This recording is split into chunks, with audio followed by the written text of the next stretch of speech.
ஒரு அரசன் ஒரு பெண்ணை கல்யாணம் பண்ணிக்கிறான். அதே நேரம் அந்த அரசனோட மகன் அந்த பெண்ணோட அம்மாவை கல்யாணம் பண்ணிக்கிறான். இப்போ இந்த ரெண்டு ஜோடிகளுக்கும் குழந்தைகள் பிறந்தா அந்த குழந்தைகளுக்குள்ள என்ன உறவு முறை இருக்கும்? ம் இது ரொம்பவே மூளைய கசக்குற ஒரு கேள்விதான். ஆமா, கொஞ்சம் குழப்பமா இருக்கு இல்லையா?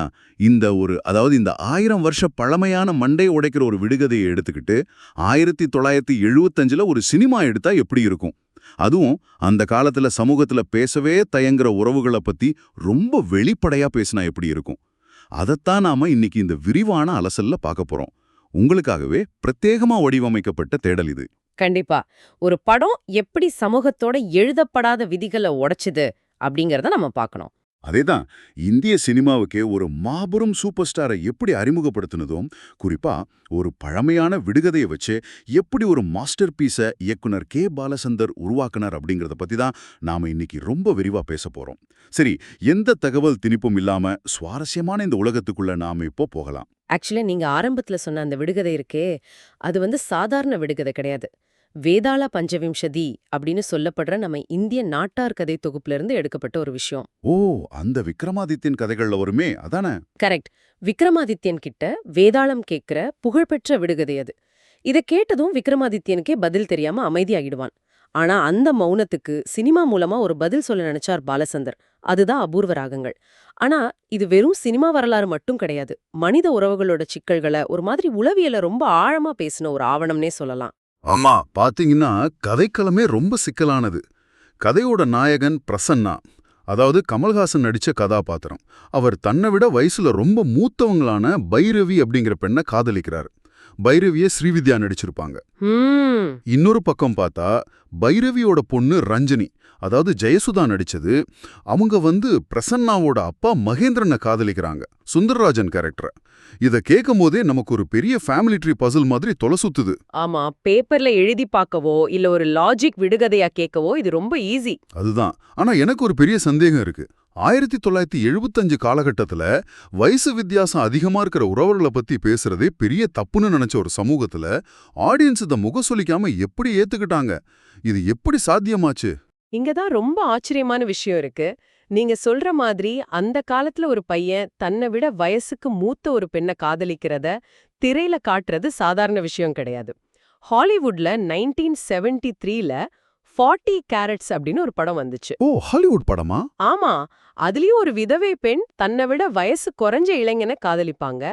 சிலர் அபூர்வ ராகங்கள் படத்தை அதோட ஒப்பிட்டு பேசுவாங்க. ஆனா பாலச்சந்தர் இத வெறும் ஒரு கணித விடுகதையாகவோ இல்ல ஹாலிவுட் பாணியில ஒரு கவர்ச்சிக்கான விஷயமாகவும் அணுகவே இல்ல. அவர் இந்த கதாபாத்திரங்களோட உணர்வுகளுக்கு ரொம்ப முக்கியத்துவம் கொடுத்தார். அதாவது சும்மா ஒரு விடுகதைக்காக கதையை உருவாக்காம அந்த கதாபாத்திரங்கள் ஏன் அப்படி ஒரு முடிவை எடுக்கிறாங்க அப்படிங்கிற எமோஷனல் பேஸ்மெண்ட்டை ஸ்ட்ராங் ஆக்குனாரு, அப்படிதானே? சரியா சொன்னீங்க. அவங்களோட தனிமை, ஏமாற்றம் இதெல்லாம் தான் அவங்கள அப்படி ஒரு உறவுல இணைய வைக்குதுன்னு ரொம்ப யதார்த்தமா காட்டினாரு. உதாரணத்துக்கு ரஞ்சினி கேக்குற அந்த புகழ்பெற்ற வசனத்தை கவனிச்சு பாருங்க. என்னுடைய அப்பா யாருக்கு மாமனாரோ அவருடைய மருமகளின் அப்பா என் மகனுக்கு மாமனார், அப்போ அவருக்கும் எனக்கும் என்ன உறவு அப்படின்னு கேட்பாங்க. அந்த வசனம் ரொம்ப ஃபேமஸ் ஆச்சே. ஆமா, இது சாதாரணமா எழுதப்பட்ட வசனம் கிடையாது. அந்த மொத்த படத்தோட கருப்பொருளையும் அந்த கதாபாத்திரங்கள் மனசுக்குள்ள படுற குழப்பத்தையும் அப்படியே ஒரே வரியில சுருக்கி காட்டுற ஒரு விஷயம் அது. உண்மைதான். ஆனா ஒரு விஷயம், இவ்வளவு சிக்கலான நம்ப முடியாத ஒரு கதைய மக்கள் நம்பணும்னா அது நடக்கிற அந்த உலகமும் ரொம்ப யதார்த்தமா ரியலிஸ்டிக்கா இருக்கணும் இல்லையா? அதனாலதான் படமாக்குன விதத்திலயும் நிறைய மாற்றங்களை செஞ்சாங்கன்னு நான் படிச்சேன். கண்டிப்பா. குறிப்பா அந்த காலத்துல சினிமானாலே பெரிய பெரிய செட் போட்டு பிரம்மாண்டமா எடுப்பாங்க. ஆனா இந்த படத்துல ஏவிஎம் செட்டியார் பங்களா மாதிரி உண்மையான வீடுகள்லயே படம் முழுவதையும் எடுத்திருக்கிறாங்க. கேமராவை நகர்த்துறதுக்கு ஒரு ட்ராலி கூட பயன்படுத்தாம கையாலே கேமராவை தூக்கிட்டு போய் படமாக்கியிருக்கிறாங்க. இதை நான் யோசிச்சு பார்க்கும்போது ஒருவேளை அந்த உண்மையான வீடுகளோட குறுகலான அமைப்பு அந்த கதாபாத்திரங்களோட மன இறுக்கத்தை ஆடியன்ஸ்க்கும் கடத்தணும்னு நினைச்சு அப்படி பண்ணிருப்பாங்களோன்னு தோணுது. ஒரு கிளாஸ்ட்ரோபோபிக் ஃபீல் சொல்லுவோம்ல. நீங்க சொல்ற பாயிண்ட் ரொம்ப ஆழமானது. உண்மையான வீடுகள்ல எடுக்கும்போது ஒரு விதமான இயல்பான இறுக்கம் அங்க இருக்கும். அது அந்த கதையோட மன உளைச்சல ஆடியன்ஸ்க்கும் கொண்டு போய் சேர்த்துச்சு. அந்த யதார்த்தம் கேமராவுக்கு பின்னாடி மட்டும் இல்ல, கேமராவுக்கு முன்னாடி நின்ன நடிகர்கள் கிட்டயும் இருந்துச்சு. அப்படியா? ஆமா, கமலஹாசன் தன்னோட பிரசன்னா கதாபாத்திரத்துக்காக நிஜமாவே 7 மாசங்கள் மிருதங்கம் வாசிக்க கத்துக்கிட்டார். ஒரு நிமிஷம், 7 மாசமா சும்மா கேமராட்டு முன்னாடி ஆக்டிங் பண்ணா போதாதா? இது ஏன் இவ்வளவு முக்கியம்னு எனக்கு புரியல. இதுக்கு முன்னாடி நிறைய பேர் அப்படி வாசிக்கிற மாதிரி நடிச்சிருக்காங்களே. அதுதான் விஷயமே. கமல் சும்மா வாசிக்கிற மாதிரி நடிச்சிருந்தா டைரக்டர் என்ன பண்ணிருக்கணும்? கமல்தாசனோட முகத்தை ஒரு ஷாட்ல காட்டிட்டு அப்புறம் உண்மையா மிருதங்கம் வாசிக்கிற வேற யாரோ ஒருத்தரோட கைகளை க்ளோஸ்அப்ல கட் பண்ணி காட்டணும். ஓ ஆமா, அப்படி கட் பண்ணும்போது ஃபீல் போயிடும். கரெக்ட். இது ஆடியன்ஸோட கவனத்தை சிதறடிக்கும். ஆனா கமல் நிஜமாவே வாசிக்க கத்துக்கிட்டதால அவர் முழு உடம்பும் அந்த தாளத்துக்கு ஏத்த மாதிரி ரியாக்ட் ஆச்சு. லாங் ஷாட்ல அவர் வாசிக்கிறத அப்படியே தொடர்ச்சியா காட்ட முடிஞ்சுது. அந்த நம்பகத்தன்மை தான் இந்த படத்தோட ஆணிவேர். வாவ், இப்ப புரியுது. அந்த கட்டவே ஷாட்ஸ் இல்லாதது தான் அந்த காட்சியோட உண்மையான உணர்வு அப்படியே நமக்கு கடத்தியிருக்கு. சரி, இதே ரியலிசத்தை கதையோட ஒன்றிணைக்கிற இன்னொரு பெரிய விஷயம் இசை. நிச்சயமா, இந்த படத்துல இசை வெறும் பேக்ரவுண்ட் மியூசிக் மாதிரி இல்லாம அதுவே ஒரு தனி மொழி மாதிரி வேலை செஞ்சிருக்குன்னு தோணுது. எம்.எஸ். விஸ்வநாதன் சார் இசையில கண்ணதாசன் வரிகள்ல வந்த பாடல்கள் எல்லாமே மாஸ்டர் பீஸ். எனக்கு ரொம்ப பிடிச்ச விஷயம் என்னன்னா, கதாபாத்திரங்களோட பெயர்களே கர்நாடக இசையோட ராகங்களா இருக்கு. பைரவி, ரஞ்சனி அப்படின்னு. இது ரொம்பவே கவித்துவமான ஐடியா. ஆமா, இசைய ஒரு கதையா சொல்றதுல பாலசந்தர் ஒரு ஜீனியஸ். இந்த படத்துல எம். பாலமுரளி கிருஷ்ணா அறிமுகப்படுத்தின மகதி ராகத்தை பயன்படுத்தி அதிசய ராகம் அப்படிங்கிற பாட்டை ரொம்ப சிறப்பா பயன்படுத்தியிருப்பாங்க. கே.ஜே. யேசுதாஸ் குரல்ல அந்த பாட்டு ஒரு மேஜிக். அபாரமான பாட்டு அது. அதே போல வாணி ஜெயராம் பாடின 7 ஸ்வரங்களுக்குள் அந்த பாட்டு தான் அவங்களுக்கு தமிழ்ல ஒரு மிகப்பெரிய பிரேக் கொடுத்துச்சு. இதுல சுவாரஸ்யம் என்னன்னா, கர்நாடக இசை வார்த்தைகளான மோகனம், மங்களம் இந்த மாதிரியான வார்த்தைகளை சும்மா இசைக்கு குறியீடா மட்டும் பயன்படுத்தாம கதைய நகர்த்துற முக்கிய கருவிகளா பயன்படுத்தியிருக்காங்க. இங்கேதான் விஷயம் ரொம்ப சுவாரஸ்யமா மாறுது. அதான் நானும் யோசிச்சேன். இந்த இடத்துல ஒரு கர்நாடக இசை வார்த்தையை அவங்க ரொம்ப புத்திசாலித்தனமா பயன்படுத்தியிருக்காங்க. ஸ்ருதி பேதம். ஆமா, அதாவது பாடிட்டு இருக்கும்போது ஸ்ருதி விலகிறது, இல்லனா தப்பான நேரத்துல ஒரு முரண்பாடான நோட்டு உள்ளே வரது. இந்த படத்துல ஒரு குறிப்பிட்ட கேரக்டர் யாருமே எதிர்பார்க்காத ஒரு தப்பான நேரத்துல அந்த வீட்டுக்குள்ள என்ட்ரி கொடுப்பார். அவர் உள்ளே வர்றது அந்த கதையோட சுருதியே மாத்திடும். அதை குறிக்கத்தான் இந்த ஸ்ருதி பேதம் வார்த்தையை பயன்படுத்தினாங்க, இல்லையா? இத ஒரு பெரிய கண்ணோட்டத்துல பார்த்தோம்னா நீங்க சொல்றது ரொம்ப கரெக்ட். அவரோட வருகை அந்த வீட்ல இருக்கிறவங்களோட ஒட்டு மொத்த வாழ்க்கையும் தலைகீழா மாத்திடுது. அதனாலதான் அவர் ஒரு சுருதி பேதம். ஆனா பாருங்க, கதையில ஒரு சுருதி பேதமா இருந்தாலும் தமிழ் சினிமா வரலாற்றை எடுத்துக்கிட்டா அது ரொம்ப ரொம்ப சரியான நேரத்துல கிடைச்ச பர்ஃபெக்டான என்ட்ரி. கண்டிப்பா. ஏன்னா அந்த கேட்டை திறந்துட்டு உள்ள வர்றது வேற யாரும் இல்ல, தமிழ் சினிமாவோட மாபெரும் சூப்பர் ஸ்டார் ரஜினிகாந்த். இதுதான் அவரோட முதல் படம். இத பத்தி படிக்கும்போது எனக்கு ரொம்ப ஆச்சரியமா இருந்துச்சு. ஒரு திரைப்பட கல்லூரியில படிச்சுட்டு இருந்த சிவாஜிராவ் கைக்வாட் அப்படிங்கிற மாணவரை பாலசந்தர் சந்திக்கிறார். அவரோட நிறம் கருப்பு, ரொம்ப மெலிஞ்ச தேகம். அந்த காலகட்ட சினிமா ஹீரோக்களுக்கான எந்த இலக்கணமும் அவர்கிட்ட இல்ல. உண்மைதான், அப்போ இருந்த ட்ரெண்ட் வேற. ஆனா பாலசந்தர் அதையெல்லாம் ஒரு குறையா பார்க்காம அவரோட வேகமான கண்கள், அந்த ஒரு வித்தியாசமான உடல் மொழிய ஒரு பிளஸ்ஸா பார்த்து தான் பாண்டியன் கதாபாத்திரத்தை கொடுத்திருக்கார். இதை பார்க்கும்போது எனக்கு என்ன தோணுதுன்னா, ஒரு ஸ்டார்ட் அப் கம்பெனி ஃபவுண்டர் தன்னோட சிஸ்டத்துல இருக்கிற ஒரு தப்ப, அதாவது ஒரு பக்க ஒரு சூப்பரான ஃபீச்சரா மாத்துற மாதிரி பாலசந்தர் ரஜினியோட அந்த தனித்துவத்தை அப்படியே திரையில ஒரு மேஜிக்கா மாத்திட்டார். ரொம்ப அருமையான ஒரு ஒப்பீடு. நிஜமாவே அப்படித்தான் நடந்துச்சு. கன்னடம், மராத்தி மட்டும் பேச தெரிஞ்ச ஒரு பையன், தமிழ் சுத்தமா தெரியாது. ஆனா வெறும் 20 நாள்ல தன்னோட நண்பர் ராஜா பகதூர் உதவியோட தமிழ் கத்துக்கிட்டார் சிவாஜிராவ். 20 நாள்லயா? கிரேட். இதுல இன்னொரு ஆச்சரியமான விஷயம் என்னன்னா, அந்த அவசரமா தமிழ் கத்துக்கிட்டதுனால தான் ரஜினியோட அந்த ஃபாஸ்ட் பேஸ்ட் ஒரு மாதிரி ஸ்டக்காடோ டயலாக் டெலிவரி ஸ்டைலே உருவாச்சுன்னு சொல்லலாம். அவருக்கு ரஜினிகாந்த்னு பேர் வச்சதும் பாலசந்தர் தான். மேஜர் சந்திரகாந்த் நாடகத்துல வர்ற ஒரு கேரக்டரோட பேர் தான் அது. ஓ, அந்த நாடகத்துல இருந்து வந்த பேரா இது? ஆமா, ரஜினிகாந்த் அப்படின்னா இரவின் நிறம்னு அர்த்தம். அந்த நேரத்துல சிவாஜி கணேசன் அப்படிங்கிற மாபெரும் லெஜெண்ட் இருந்ததால சிவாஜி ராவ்ங்கிற பேரை மாத்துறது ரொம்ப அவசியமா இருந்துச்சு. அந்த என்ட்ரி சீன் மார்ச் 27, 1975ல ஷூட் பண்ணிருக்காங்க. அந்த ஐகானிக் கேட் திறக்கிற ஷாட், லூஸான கோட், முகத்துல ஒரு லேசான தாடி, அதை பார்க்கும்போதே ஒரு சகாப்தம் தொடங்குதுன்னு ஃபீல் ஆகுது. ஆனா இந்த முதல் படம் அவருக்கு அவ்வளோ ஈஸியா அமைஞ்சிடலன்னு கேள்விப்பட்டேன். கேமரா முன்னாடி அவர் ரொம்பவே ஸ்ட்ரகிள் பண்ணியிருக்கார் போலயே. ஆமா, அவர் ரொம்பவே திணறினார். பாலசந்தர் ரொம்ப ஃபாஸ்டா வேலை வாங்குற டைரக்டர். அவரோட வேகத்துக்கு ஈடு கொடுக்க முடியாம ரஜினி கஷ்டப்பட்டப்போ அந்த செட்ல அவருக்கு பெரிய ஆறுதலா இருந்தது யாரு தெரியுமா? யாரு? படத்துல டாக்டர் கேரக்டர் பண்ண மாபெரும் நடிகர் நாகேஷ். அவர் நேரா ரஜினி கிட்ட போய், பதற்றப்படாத, பாலசந்தர் என்ன செய்யறாரோ அதை அப்படியே இமிடேட் பண்ணி நடி, நானும் அப்படித்தான் செய்யறேன் அப்படின்னு சொல்லி ரிலாக்ஸ் பண்ண வச்சிருக்கார். அது அந்த செட்ல எவ்வளோ ஒரு ஆரோக்கியமான சூழல் இருந்துச்சுன்னு காட்டுது. சூப்பர். ஒரு சீனியர் ஆர்டிஸ்ட் புது நடிகருக்கு அவ்வளோ பெரிய சப்போர்ட் கொடுத்திருக்கார். ஆனா எனக்கு இன்னொரு விஷயத்துல ஆச்சரியம் என்னன்னா, இந்த பாண்டியன் கேரக்டரை எல்லாரும் ஒரு வில்லன் மாதிரி பாக்குறாங்க. ஆனா நிஜத்துல அவர் எந்த வில்லத்தனமும் படத்துல பண்ணலையே. அதுதான் அங்க இருக்கிற சைக்காலஜி. பாண்டியன் கேரக்டர் எந்த கெட்ட விஷயமும் செய்யல.